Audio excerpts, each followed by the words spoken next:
Hi friends, કેમ છો? મજામાં છો ને? અમે લોકો બધી જાતના ભાષાઓમાં શીખડાવતા હોઈએ છીએ. તો આજે આપણે હિન્દી ભાષામાં કંઈક નવું શીખવાના છીએ. આજે આપણે શીખીશું હિન્દી આલ્ફાબેટ્સ, જેમ કે સ્વર અને વ્યંજન. તો તૈયાર છો ને? ચાલો તો પહેલા શીખીએ સ્વર. અ, આ, ઈ, ઈ, ઉ, ઉ, એ, આઈ, ઓ, ઔ, આહા, ઋ.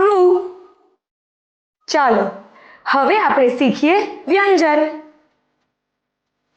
ક, ખ, ગ, ઘ,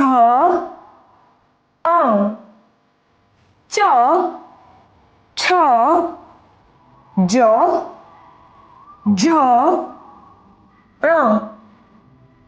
ટ, ઠ, ડ, ઢ, ણ, ત, થ, દ, ધ, ન, પ, ફ, બ, ભ, મ, ય, ર, લ, વ, શ, શ, સ, હ, ક્ષ, ત્ર, જ્ઞ.